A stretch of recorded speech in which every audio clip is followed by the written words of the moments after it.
Baik, bismillahirrahmanirrahim. Assalamualaikum warahmatullahi wabarakatuh. Apa khabar murid tahun 5? Saya Cikgu Baharudin bin Abdul Latif, guru sains kamu.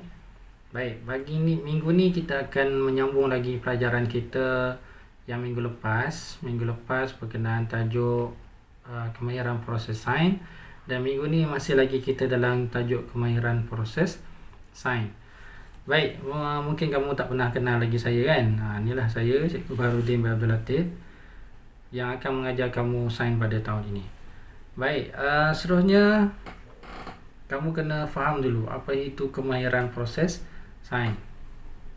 Kemahiran proses sains ni sebenarnya ada 12 yang kamu kena tahu, iaitu memerhati, mengelas, mengukur menggunakan nombor, membuat inferen, meramal dan berkomunikasi, menggunakan perhubungan ruang dan masa, mentafsir maklumat, mendefinisi secara operasi, mengawal pembelian ubah dan membuat hipotesis serta mengeksperimen.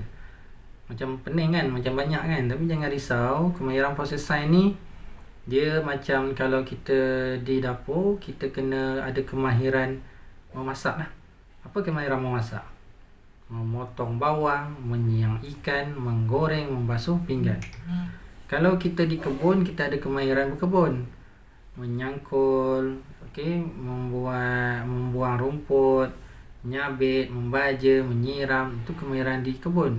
Kalau kita belajar sains, kita kena ada kemahiran proses sains.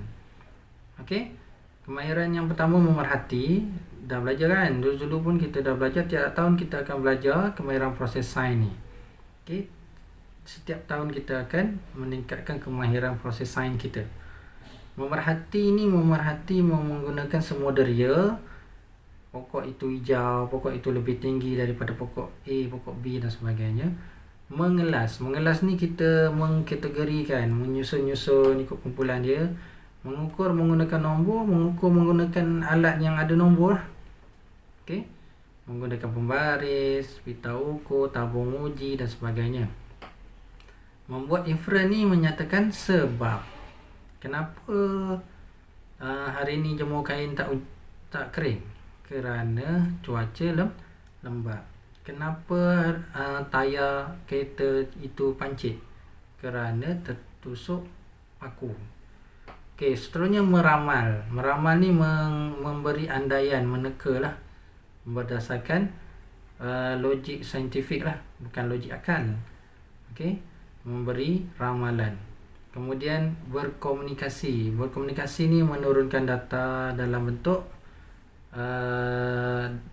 tulisan ataupun jadual dan sebagainya. Kemudian menggunakan perhubungan ruang dan masa, mentafsir maklumat, mendefinisi secara operasi, mengawal pembelian ubah, membuat hipotesis dan eksperimen tu dia sama juga kemahiran proses sains, tapi dia lebih mendalam sikit. Lain kali cikgu akan terangkan satu persatu berkenaan dengan kemahiran proses sains tersebut. Jadi nak mudahnya kita kena tengok pada soalan yang kita terima. Bersama kamu ada modul yang cikgu dah suruh ibu bapa kamu ambil kan. Tengok modul tu, modul sains. Minggu lepas muka surat 1, 2, minggu ni muka surat 3. Muka surat ni yang ada gambar kambing ni. Pak Kamil memberi kuantiti makanan yang berlainan kepada 2 ekor kambing di kandang A dan B. Kambing A mendapat 1 kilo makanan sehari, manakala kambing B mendapat 2 kilo makanan sehari. Kambing A yang kecil tu 1 kilo sehari, yang besar tu B 2 kilo sehari. Saiz awal kambing dan saiz kandang kambing adalah sama. Selepas 2 bulan, keadaan kambing adalah seperti rajah 6. 6 bulan. Selepas 2 bulan, kambing tu ada seekor besar, seekor kecil.